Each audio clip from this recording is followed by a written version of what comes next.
Endoplasmic reticulum की, types of endoplasmic reticulum. Endoplasmic reticulum के बारे में आप लोगों ने कल पढ़ा था क्या कि भाई झिल्लियों का एक नलिका युक्त थैलेनुमा गोल या अंडाकार या चपटी है ना रचना होती है, जहां पे क्या होता है भाई ये एक अंतःकंकाल भी बनाती है। याद है कि नहीं याद है कि भूल गए? ठीक है, प्रोटीन संश्लेषण भी करती है क्योंकि राइबोसोम पाया जाता है। तो आज हम लोग बात करेंगे टाइप्स ऑफ एंडोप्लाज्मिक रेटिकुलम। तो there are two types of endoplasmic reticulum. First one is rough endoplasmic reticulum यानी कि खुरदरी अंतःप्रतवी जलिका, एंड स्मूथ एंडोप्लाज्मिक रेटिकुलम यानी चिकनी अंतःप्रतवी जलिका। क्लियर? तो there are two types of endoplasmic reticulum. Rough endoplasmic reticulum क्यों रफ होती है, क्यों खुरदरी होती है? क्यों? क्योंकि इसके सतह पर राइबोसोम के कण पाए जाते हैं। राइबोसोम के कण, आप मान लो किसी की सतह पे क्या होगा, राइबोसोम या कोई कण पाया जाएगा तो वो क्या होंगी? खुरदरी होंगी। क्या होंगी? खुरदरी होंगी। तो इसलिए इनको जो है खुरदरी एंडोप्लाज्मिक या रफ एंडोप्लाज्मिक रेटिकुलम कहते हैं। और ये किसमें?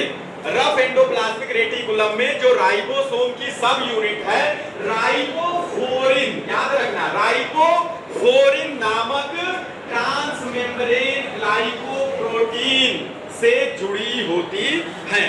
इसके बारे में फिर हम डिस्कस करेंगे, ये जुड़ी होती हैं। ठीक है, अब ये कोशिकाएं कहां पाई जाती हैं? ये कौन सी? Rough endoplasmic reticulum. तो आपका अग्न्याशय यानी कि पैनक्रियाज में पाई जाती है, लीवर में पाई जाती है, एंड गॉबलेट की कोशिकाओं में पाई जाती हैं। तो ये पैनक्रियाज है। तो पैनक्रियाज क्या है? आपके किससे? छोटी आंत से ये जुड़ा होता है और उसमें विभिन्न प्रकार के एंजाइम पाए जाते हैं। ठीक है, जो आपके पाचन में मदद करते हैं। इसी तरह से लीवर है। क्या है? लीवर। तो लीवर से क्या होता है? पित्ताशय जुड़ा होता है। तो जितने भी वेस्ट मटेरियल है ब्लड वगैरह में वो फिल्टर करने का काम करते हैं और इससे जो निकला हुआ मटेरियल होता है गॉल ब्लैडर में जाता है और बाइल जूस का निर्माण करता है। ठीक है, इसी तरह से एक गॉबलेट सेल है जो कहां पाया जाता है? आपकी जो क्या श्वसन तंत्र है या पाचन तंत्र है, श्वसन तंत्र या पाचन तंत्र, तो उसका जो अस्तर है, अस्तर का मतलब क्या होता है भाई? कोई रचना है उसके अंदर एक पतली सी रचना होती है, पतली सी रचना होती है, उसी को हम अस्तर कहते हैं। तो वो क्या करती है? इस म्यूकस का यानी श्लेष्मा म्यूकस का उत्पादन करती है। क्या करती है? उत्पादन करती है। तो कहां पाई जाती है भाई? श्वसन तंत्र में और पाचन तंत्र में पाई जाती है। फिर इसके बाद ये जो रफ एंडोप्लाज्मिक रेटिकुलम है ये करता क्या है? क्या करता है? कल बताए थे क्या करता है? एक सबसे इंपॉर्टेंट काम क्या करता है?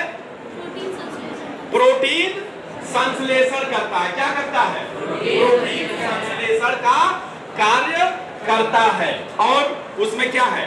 प्रोटीन सॉर्टिंग का काम है, प्रोटीन फोल्डिंग का काम है। ठीक है, या प्रोटीन प्रोसेसिंग भी होती है। अब next one is smooth endoplasmic reticulum. क्या?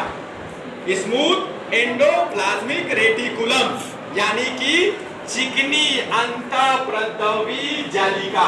तो ये चिकनी क्यों होती है? क्योंकि इस पे राइबोसोम या अन्य कोई पदार्थ के कण नहीं पाए जाते हैं। इसके कारण इनकी सतह क्या होती है? चिकनी होती है और ये वेसाइल यानी पुटिकाओं की रचनाएं होती हैं और नालीकार होती हैं। क्या होती हैं? नालीकार होती हैं। नालियां बनी होती ना, कल बताए थे, उनका पूरा जाल होता है। अब ये पाई कहां जाती है? तो ये टेस्टोस्टेरॉन, क्या? टेस्टोस्टेरॉन और प्रोजेस्टेरॉन, ये क्या है भाई? ये जनन कोशिका हैं। जैसे टेस्टोस्टेरॉन क्या है कि ये नर, भाई मेल और फीमेल होते हैं ना, हाँ, तो ये नर में पाए जाते हैं और ये प्रोजेस्टेरॉन कहाँ पाए जाते हैं? मादा में पाए जाते हैं। ये क्या है? जनन कोशिकाएं हैं। क्या है?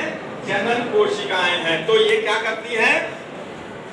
टेस्टोस्टेरोन और प्रोजेस्टेरॉन का स्राव करने वाली जनन कोशिकाओं में पाया जाता है। अब ये क्या करते हैं? इनका कार्य क्या है? ये तो पाए गए वहां पे।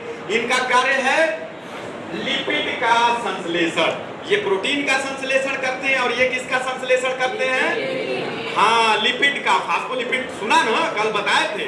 तो लिपिड का संश्लेषण करते हैं और एक काम करते हैं, स्टेरॉयड हार्मोन का भी संश्लेषण करते हैं और कुछ टॉक्सिक मटेरियल भी कोशिका में जमा हो जाते हैं। उनको कोशिका से बाहर करने का भी ये काम करते हैं। तो आपको आज क्या मालूम चला कि there are two types of endoplasmic reticulum. First one is smooth endoplasmic reticulum और second one is rough endoplasmic reticulum. तो रफ एंडोप्लाज्मिक रेटिकुलम में क्या होता है कि इसके ऊपर, इसकी सतह के ऊपर क्या पाए जाते हैं? क्या पाए जाते हैं? राइबोसोम के कण पाए जाते हैं। क्या पाए जाते हैं बाबू? राइबोसोम। हाँ, वेरी गुड। राइबोसोम के कण पाए जाने की वजह से इनकी सतह खुरदरी होती है, इसलिए इनको क्या कहते हैं? Rough endoplasmic reticulum. और ये कहाँ पाए जाते हैं? कहाँ पाए जाते हैं? पैंक्रियाज में पाए जाते हैं, लीवर में पाए जाते हैं एंड गॉबलेट सेल में पाए जाते हैं। और क्या कार्य करते हैं? तो प्रोटीन संश्लेषण का ये कार्य करते हैं। Second one is smooth endoplasmic reticulum. क्या? स्मूथ यानी कि चिकनी अंतःप्रद्रवी जलिका। ये क्या है? ये क्या है भाई? इनके ऊपर कोई कण नहीं पाया जाता, इसलिए इनकी सतह जो होती है कैसी होती है? हाँ, वेरी गुड, चिकनी होती है। अब धीरे धीरे आ रहे हो लाइन पे, ठीक है? तो थोड़ा सा आपको एक्टिव रहना होगा, तब जाके बात समझ में आएगी। और पुटिकाओं का जाल होता है, नालिकार रचनाओं की जाल होता है, ठीक है? फिर उसके बाद कहाँ पाए जाते हैं? टेस्टोस्टेरोन और प्रोजेस्टेरॉन में पाए जाते हैं। ये क्या है? ये जनन कोशिकाएं हैं। ये क्या है? जनन कोशिकाएं हैं। टेस्टोस्टेरोन नर में पाए जाते हैं और ये क्या पाए जाते हैं? मादा में पाए जाते हैं। और ये कौन सा कार्य करते हैं? तो मालूम चला ये लिपिड का संश्लेषण करते हैं। क्या करते हैं? लिपिड का संश्लेषण करते हैं। और क्या करते हैं? हाँ, स्टेरॉइड का भी संश्लेषण करते हैं। और साथ में जो भी कोशिका में टॉक्सिक मटेरियल है उसको भी रिमूव करने में सहायक होते हैं। Any doubt? No sir. Any doubt? No sir.